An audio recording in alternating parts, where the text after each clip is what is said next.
You may be telling your son to shoot it when they're open, but the coach has a play for a better shot in mind.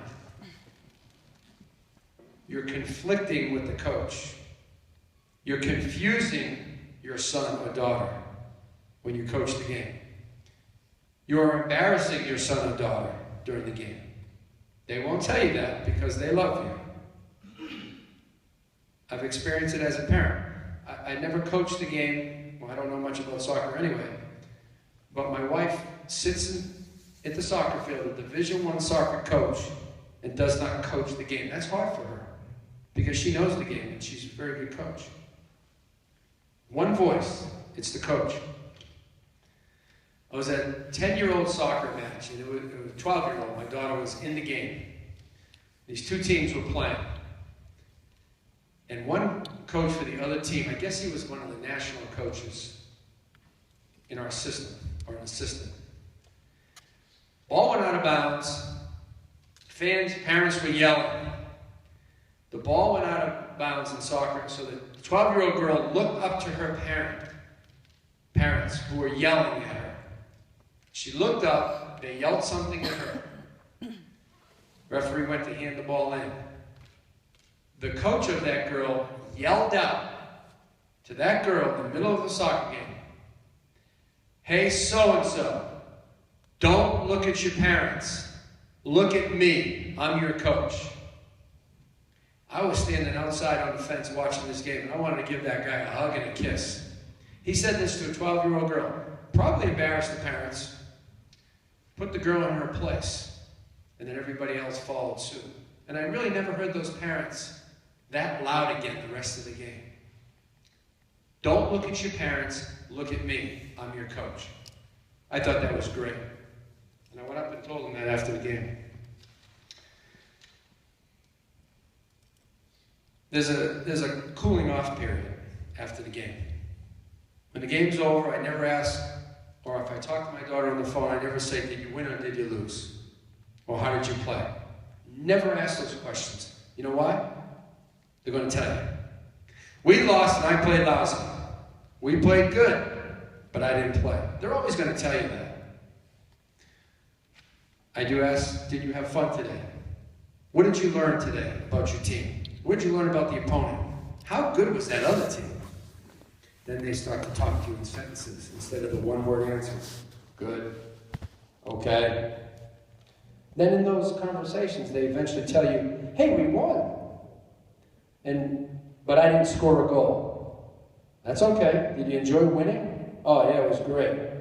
See, you talked about asking the right questions. I never ask, how did you play? As much as I care, I really don't care how you play.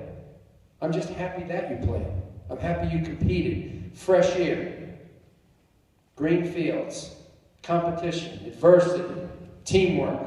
Those are the things I care about.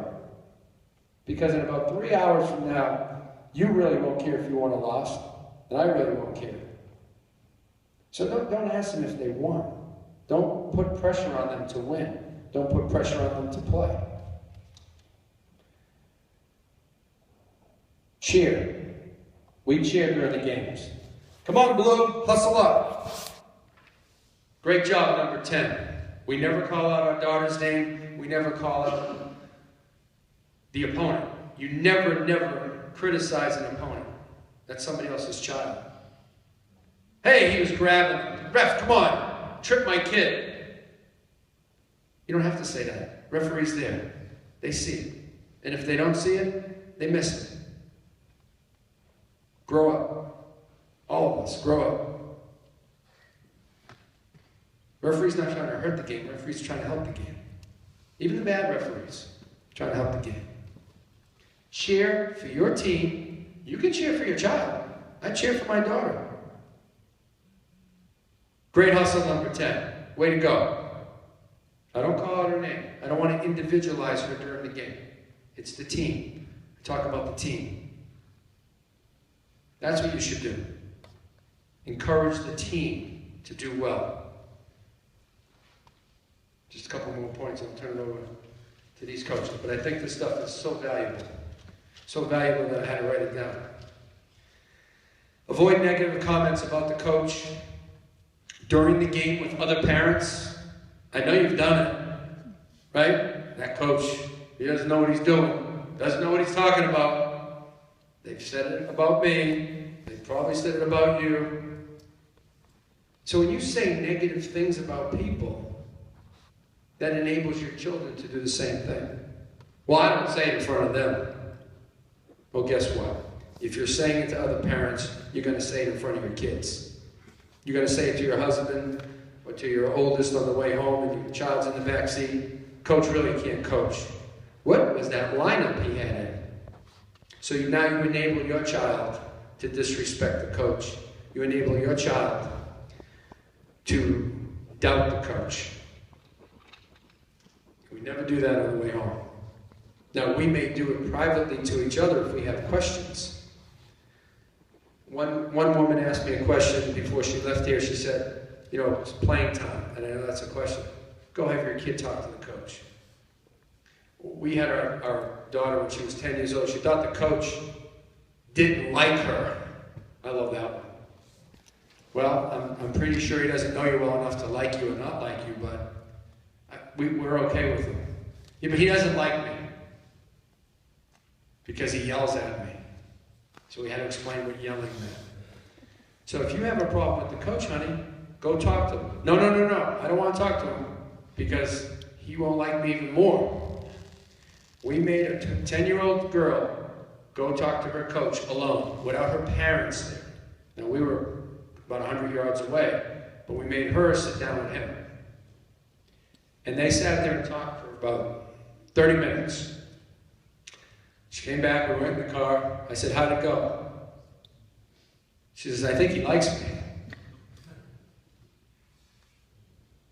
Coaches, most coaches that I know, like all kids. But as much as they like your child, they want to win. Now, different age groups, winning is less important. As you move up in the ranks, high school, winning is more important. Developing players, developing character is always important. It's always a responsibility of a coach. And the last thing is this, and you talked about this too, pressure. Don't make your kids work out. It has to come from within. And they have to learn how to deal with losses. Loss is adversity. It's the greatest thing we have to deal with. We're all scared of adversity. We're all scared of losing, whether it's losing a loved one or losing a game. You have to deal with adversity. Your child has to deal with adversity by themselves, with your love and encouragement. But they have to deal with not playing in a game. They have to deal with getting cut from a team. You can't solve all their problems. Yeah, I worked for the late, great Rick Majerus at St. Louis. And he taught me a lot of great lessons about life and basketball, but he said too many parents today, and this was 5 years ago, try to take the pain away from their kids. And that's always in my mind, because I am the first one in our family to try to take the pain away. You know, I got 2 daughters, so Daddy wants to take all the pain away. And Rick's voice would come in my mind and say, let them deal with it. Let them get through it. Help them, encourage them, but don't solve their problems for them all the time. Don't try to take their pain away. Let them deal with some pain. And they'll become stronger and better as people and as athletes. So I hope those guidelines helped. I'd like to turn it over to my right to coach over here. You can't learn enough from enough coaches who care about the game. So, here.